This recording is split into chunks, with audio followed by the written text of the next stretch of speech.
حضور المؤتمر ومن يتابعوننا من خلف الشاشات. Your Excellencies, distinguished guests, ladies and gentlemen.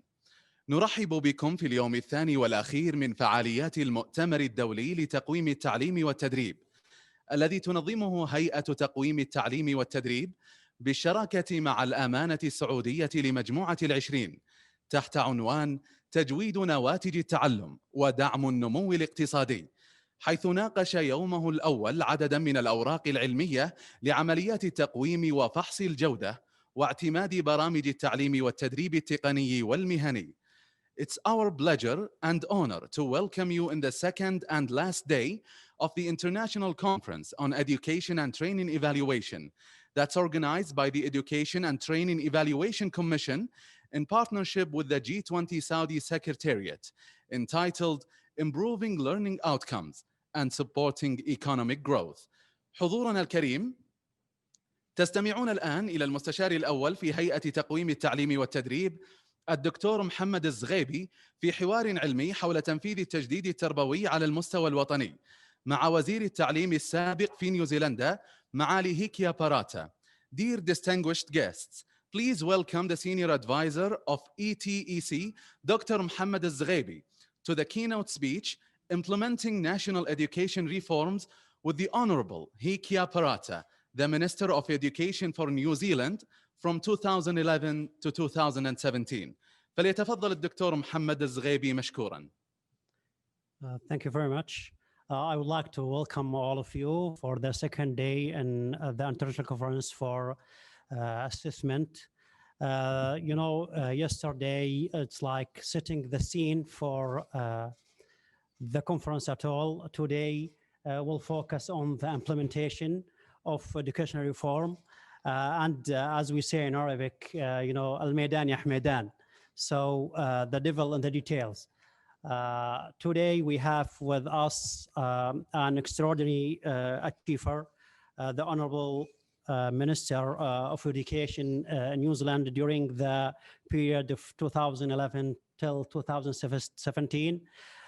Within this, short term of years, she accomplished some extraordinary achievement, whether to lift it up the achievement within the education system from 65 to 85% graduates from secondary education. Another thing is the achievement with early childhood, the enrollment up to 98%, which is, unbelievable in these just short years. Dr. Hekia Parata, Distinguished Alumni Award from the University of Waikato, New Zealand. She Senior Executive Fellowship in Kennedy School of Government, Harvard University. There is as well the Outstanding Public Servant Award in New Zealand Government, 1991. She is a board member in the International Advisory Board Center for International Education Benchmarking in Washington, D.C.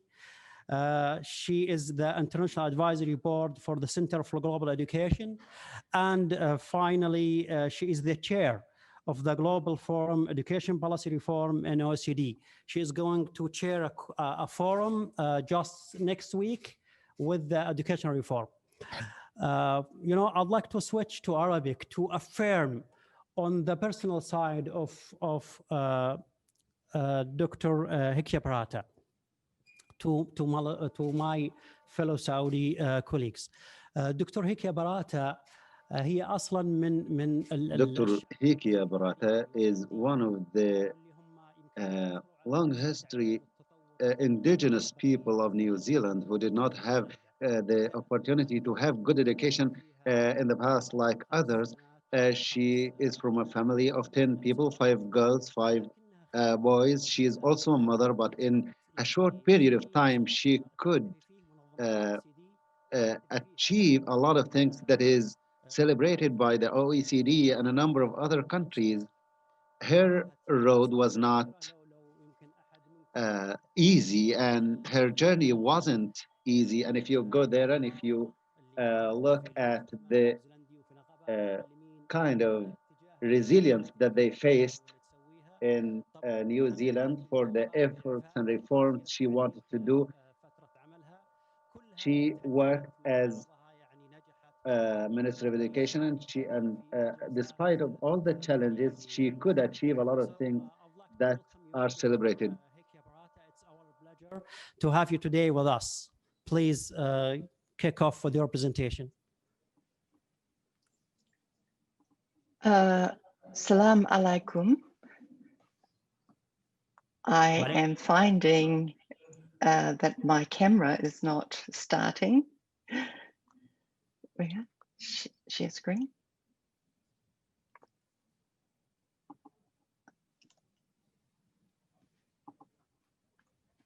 Could I please have someone have the host allow me to start the video, please? The technician, they are working on it. Just give them, a few seconds to do it. Sure, sure. And then I go to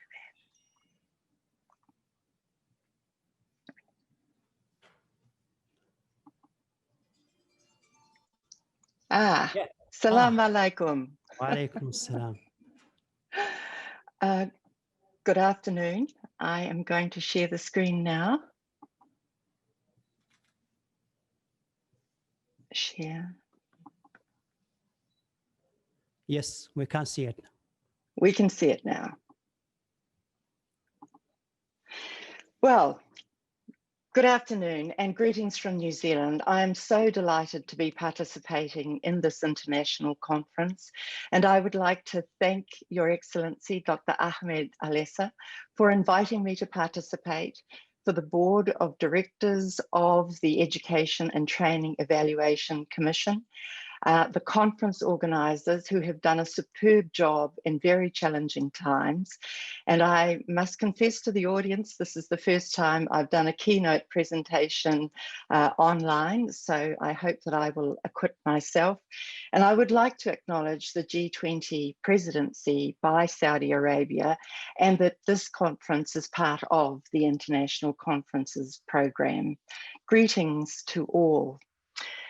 Ko hikurangi taku maunga, hikurangi is my mountain, ko waiapu taku awa, waiapu is my river, ko Ngāti Porou taku iwi, I am of the tribe of Ngāti Porou, tēnā koutou mai taku whenua tupu o Aotearoa, New Zealand. I greet you from my country of Aotearoa, New Zealand, kia ora, and thank you for this invitation.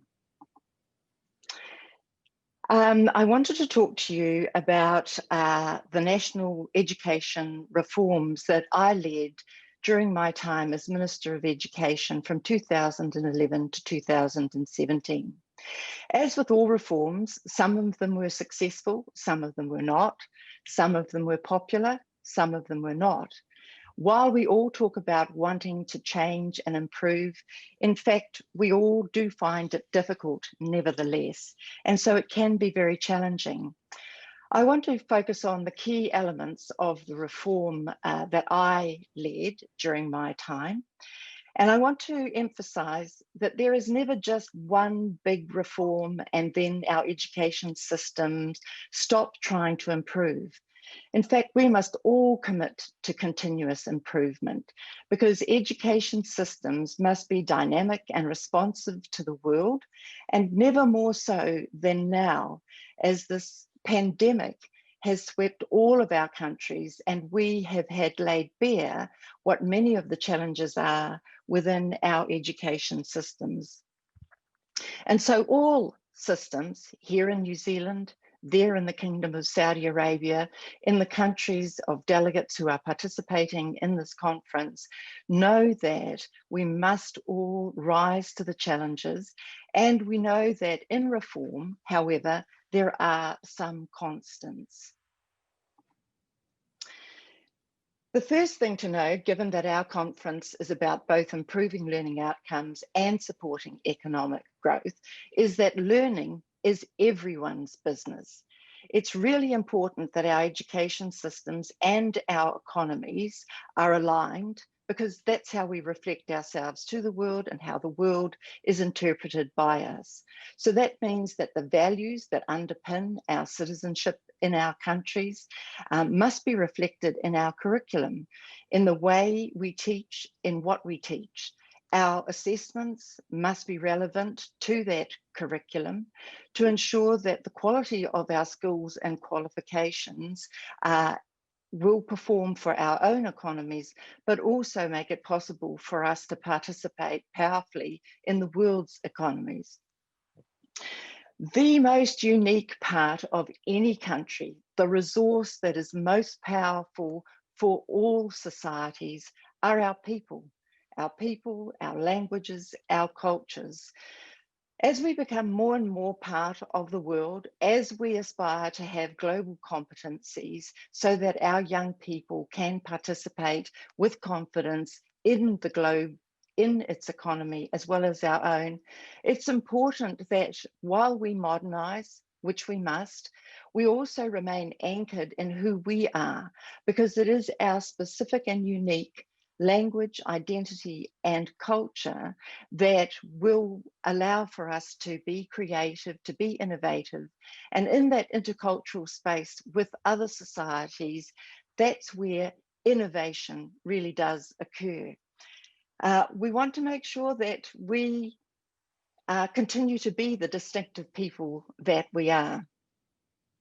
In terms of our skills and qualifications, I think that the evidence is pretty clear that the smartest investment an economy can make is in the skills and qualifications of its people.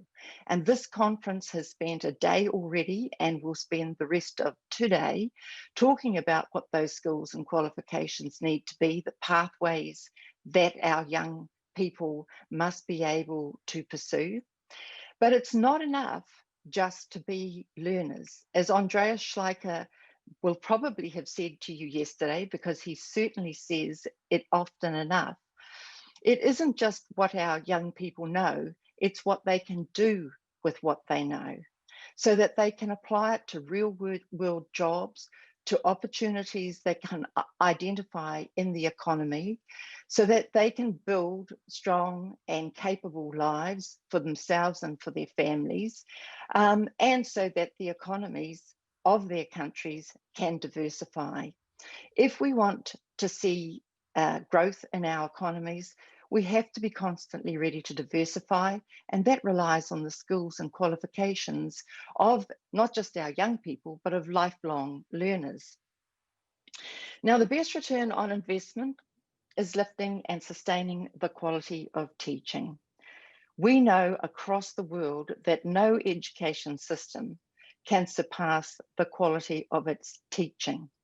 And so the role of teachers, not only in our education system, but in the contribution that it makes to our economies, cannot be underestimated. In the reforms that I led in New Zealand, which is just one example of a set of reforms that many other countries will have their own reforms, I followed the meta-analysis that Professor John Hattie, a New Zealander, known to you in Saudi Arabia and in countries all around the world, found that of all the effects that lift achievement, that cause learning to happen, that lead to success in our education systems, there are four main effects.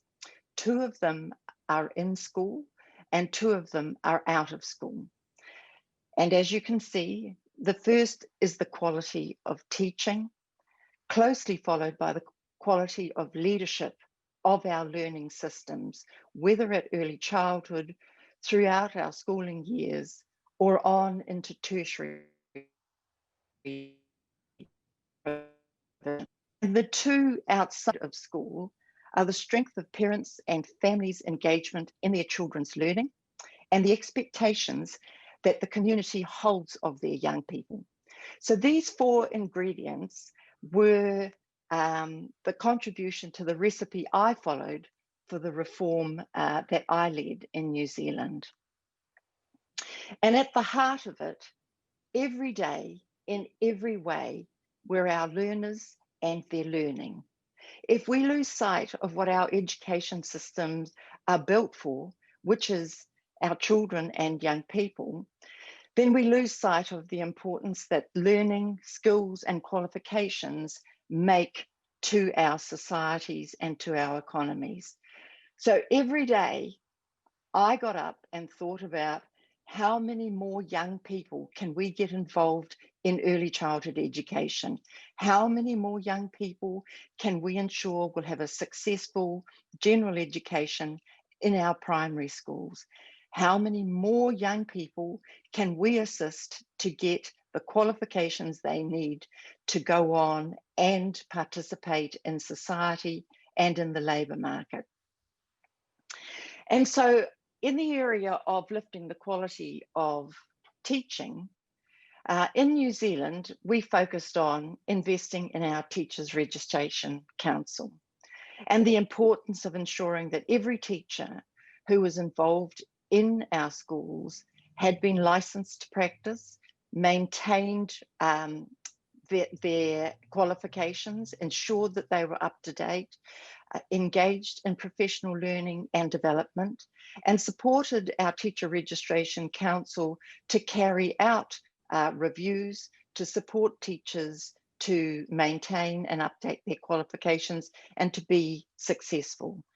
It is really important that when we describe education and teaching as a profession, that we provide the support for teachers to be professionals, to be licensed to practice, to have the professional learning and development that ensures that their teaching, their pedagogical practice, their research-based teaching units are up to date, are modern, relevant, and appropriate. And that it is connected to the actual students that they are teaching, that they understand what the learners in their classroom need, the pace at which they learn, the style of their learning, and how they themselves improve the way they connect to their students and facilitate their students' agency, so that learners are in charge of their own learning with the support of their teachers. We also created communities of learning with specialist teaching roles so that we could help develop and diversify career pathways for teachers, so that we would have entry-level teachers, specialists in subjects, specialists in general teaching, specialists in numeracy and literacy, but also that we would have what you might call master teachers who specialised in helping other teachers get better. And we celebrated teachers. Teachers are nation builders. They have our children in their care for between 6 and 8 hours and possibly more in some countries, 5 days a week for approximately 40 weeks of the year. That is a significant time during which the influence of teachers is powerful and important. And they help inculcate our children not only with learning and being able to do maths and languages and social studies and science and so forth, but also the values of good citizenry. So in our reforms, we focused very much on how we could support teachers to be successful, be effective, and to maintain their qualifications to deliver the best possible teaching and learning for our students. We also focused on leadership and lifting the quality of leadership. And that meant that we invested in the professional development of principals, but we also invited very successful teachers to consider whether they wished to be principals as well. And we created training for aspiring principals so that we always had a flow, a pipeline of leadership to come through and head our schools and our learning institutions. And similarly, we created new super leadership roles across whole communities of learning. Too much of our education systems are still based on the 19th century industrial models. They still start with children coming to school at 5, 6, or 7 years of age, but then proceeding through our schooling systems in birth year batches. We move them from when they're 5 to the next stage when they're 6 to the next stage when they're 7, somewhat like our industrial factories. Whereas we should be focused on what is their learning growth, what style of learning is most effective for them, what is their emotional and what are their emotional and social developments, and how do we cater to those in cohorts that work for the children that make up those groups.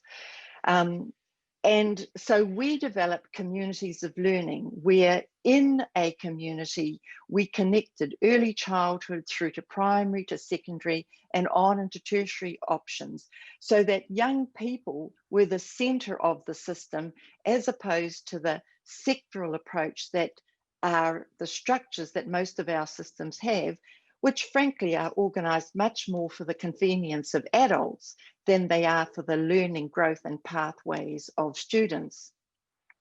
And so we created communities of learning that were very much focused on the personal pathways of students. And we celebrated the excellence of leaderships.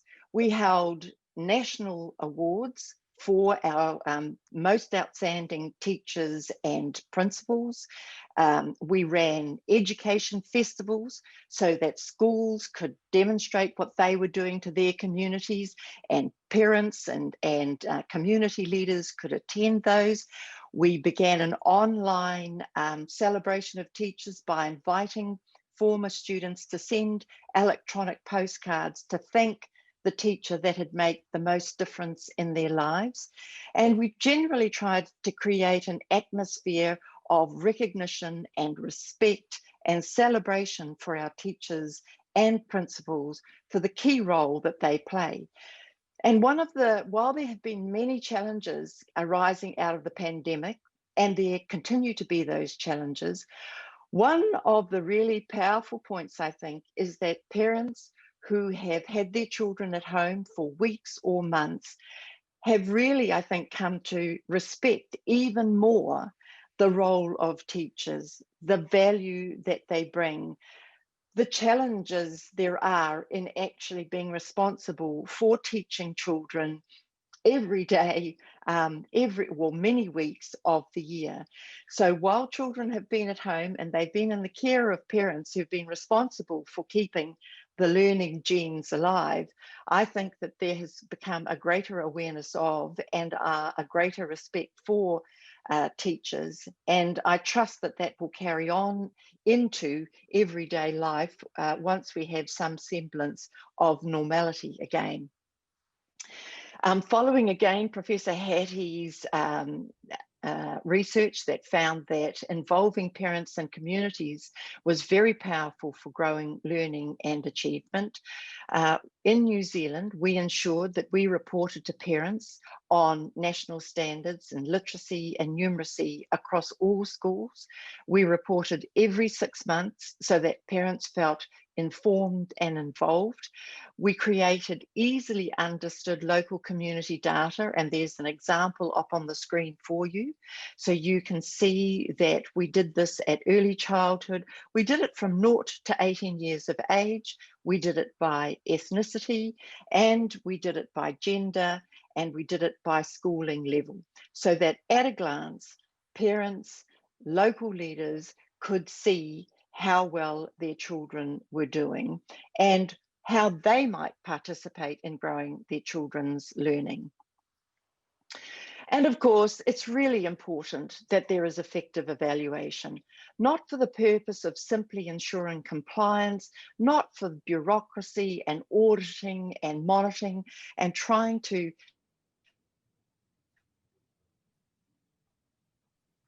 it is for the purpose of catching schools in. It's for the purpose of identifying which parts of the learning ecosystem are working, which parts aren't working so well, and how do we support those systems to be successful in the interests of our children's success.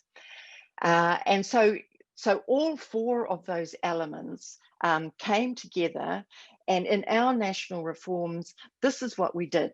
We set specific public service goals so that all New Zealanders would hold our government and me as minister accountable. And the two that Dr. Mohammed referred to in his introduction were to raise the participation in early childhood education to 98% of all 5-year-olds starting school. Now, New Zealand already had and continues to have a very strong track record in early childhood education. I think it was one of the first countries in the world, or certainly, if not the first, one of the first, to introduce an early childhood curriculum to ensure that we made options available to parents of teacher-led, centre-based early childhood education, as well as parent-led, home-based early learning. And it was through these mix of options that parents got choices that were best for them and their families to participate in early learning. And so, yes, we got it to 98%, and it's a goal that subsequent ministers of education have continued to focus on, because we all know from the evidence that quality early learning exponentially makes a difference for all of our students. And at the other end of the compulsory system, we set ourselves a target of getting 85% of all 18-year-olds, whether still in school or out of school, achieving our minimum leaving qualification. And yes, we had significant success. And how did we do that? We used data to tell us where each child was in their learning and how we might help them. And we developed a mantra which we found really energizing. And there it is there on the slide: from numbers to names to needs for every one of our learners. We wanted to make sure that we provided schools with the data, which was anonymized numbers, where we could tell them how many children or young people in their schools needed more credits in particular ways to achieve the leaving qualification. And we would say to schools, we know the numbers in government, but you must know their names. They are at your school. You can identify them, find out what they need, and help them to get the credits they need to secure that important qualification. And finally, we engaged all stakeholders in regular national and regional forums to discuss all the things necessary to support our schools to be successful. And by that, I mean the mayors of our communities, the heads of business in our communities, the leaders of our faith-based institutions, the leaders of tribes, the leaders of cultural community groups, the law enforcement, the social support services, the health services. All of these key stakeholders were brought together regularly to discuss how together we could help raise the achievement of our young people, support our schools to be successful. And this was a regular quarterly activity so that all of our communities felt empowered and involved. And the result of that, our data tells the story. You can see that all of our cohorts of communities improved over this period. We started for some communities at less than half of their young people achieving the minimum leaving qualification. And over that 5-year period that you can see on that slide, all populations increased, every one of them. And that was by using data to find which students needed what resource when, and doing our very best to get it to that school and support schools to be effective.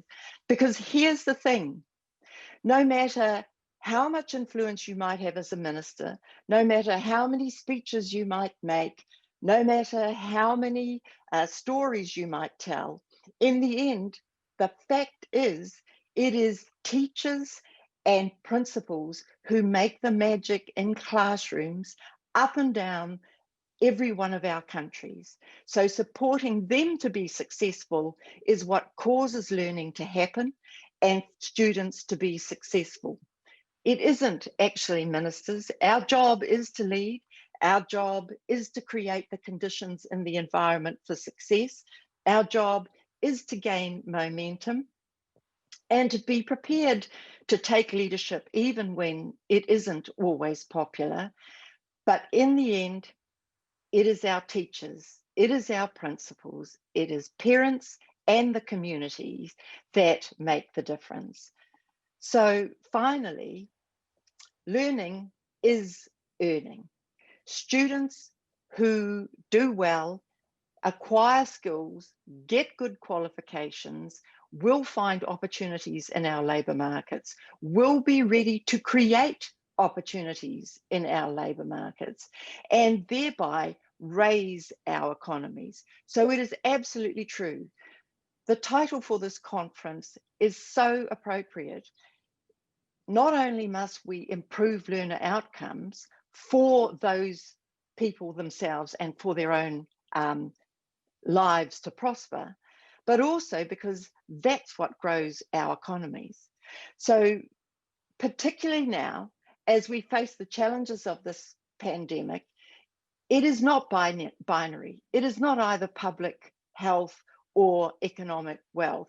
It isn't either learning or earning. It is always those things together. We've got the opportunity, we do have challenges, but we have the opportunities. So here's a sunrise here in New Zealand, where the sun first touches the world each new day. It's our chance every day to find the best opportunities for all of our learners and grow our economies to create better lives for all of our people. I hope that I've met my time. I have concluded my contribution, and I hand back to you, Dr. Mohammed, with thanks to the conference for this participation. Thank you, Your Excellency, Dr. Parata. It's a very practical, wonderful and insightful presentation with the, recommendations that they are relevant to the context of Saudi Arabia. So we have some questions from the audience. Would like to give you, a question and you give an answer, or I give you the question and then you answer them at once. So what do you like? I'm in your hands, whatever you decide. Okay, good. So one of the question, it seems that you as the Minister of Education, you were striking a balance between gap analysis when you started leading the Ministry of Education, policy development, and policy implementation, with the limited time as well. So what's the magic recipe behind all, this balance that you did during your term as a minister? First of all, I think you have to have a clear agenda and say what it is you're trying to achieve. So our two big public service targets made that very clear. Second, you have to work well with your ministry officials, who are the machine that you have available in government to carry out this work. Third, you must respect the teaching profession and principals. Now, as I say, some of our reforms were not popular. That is a fact of every government. Not all things are loved by everyone, but we tried to make sure that we communicated clearly and often and in very practical terms by using these forums to make sure that parents understood what we were trying to do, had the information available to themselves so they could make their own judgments, and constantly sharing the reports on how well we were or weren't doing.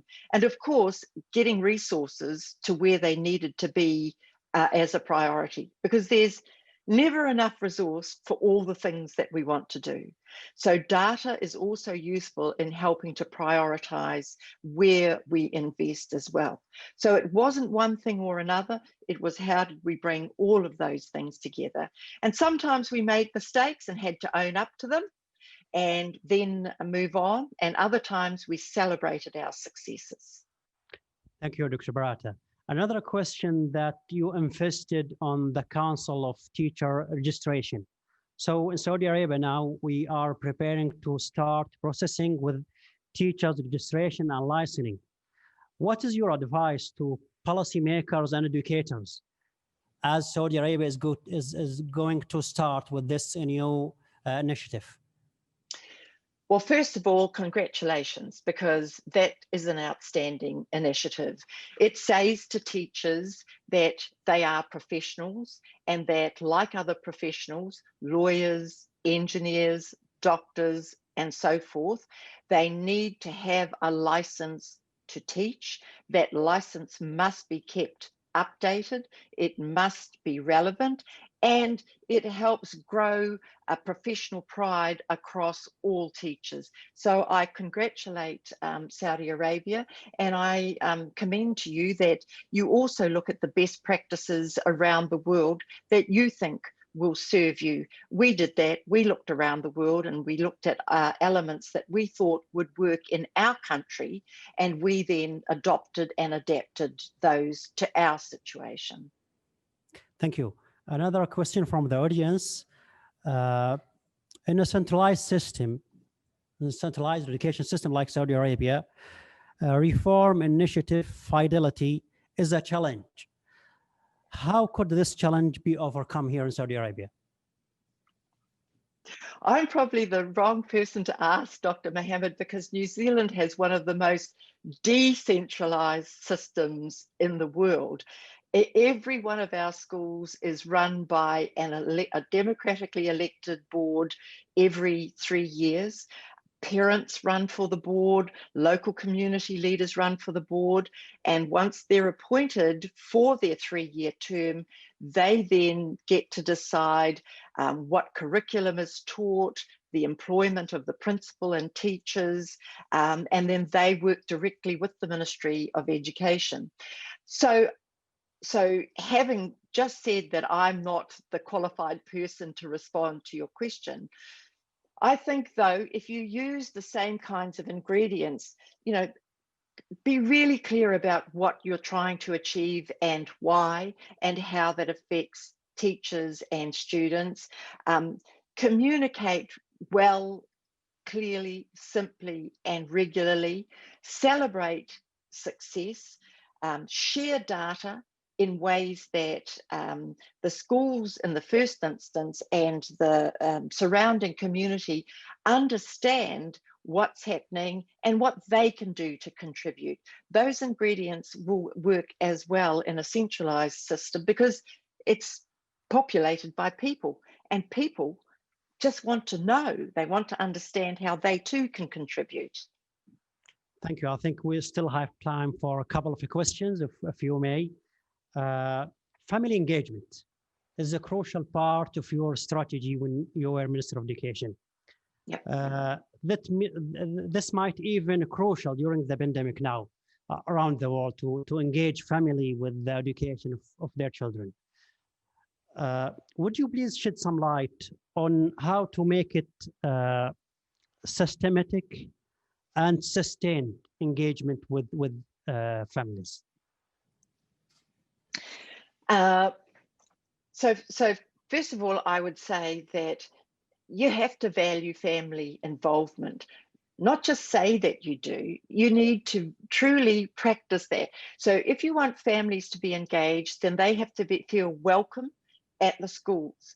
They have to have information shared with them about how well their children are doing or not, what they can do to contribute.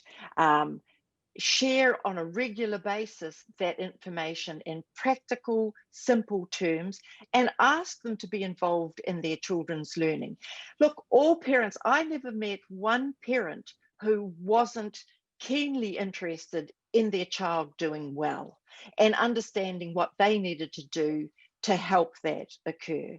So I think that it's the responsibility of the government and schools to ensure that they make parental, family, wider family involvement welcome and clear about how families can contribute, and keep the lines of communication open, because of course families are all busy as well, just as teachers and schools are. So finding a way to regularly connect, building trusting and trusted relationships.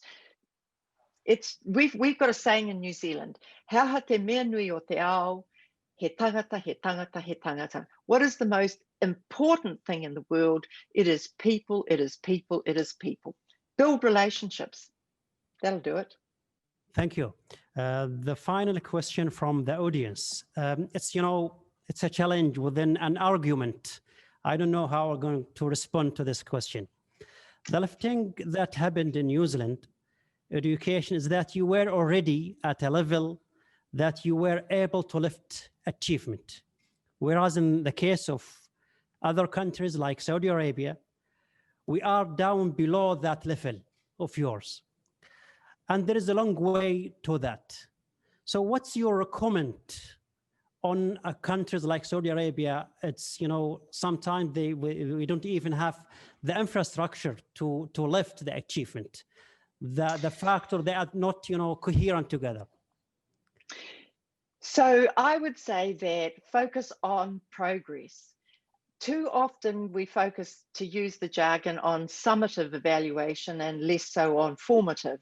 So we can get very obsessed about examinations and examination results. And we think that if we test more and we test more and we test more, that itself is going to cause learning to grow. I think if we focus on creating progress, so if this is the baseline, how can we move? Just keep moving, rather than saying, here's where every other country in the world is and here's where we are. That gap is just overwhelming us. Of course, we need to be conscious of that, but every one of our education systems is trying to improve.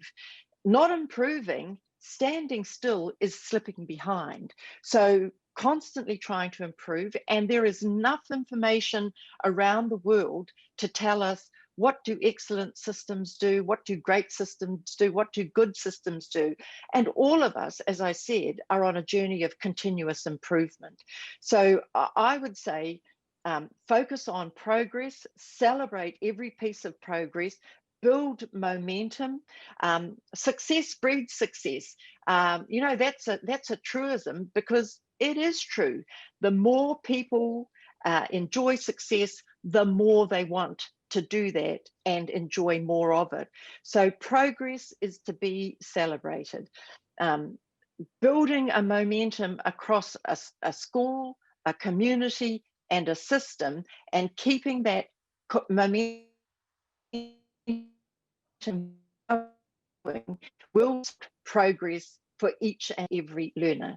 I think the responsibility of a government, any government, is to create the conditions whereby that momentum can gain traction, and success has got to be celebrated. The more attention we give to what works, the better it will work.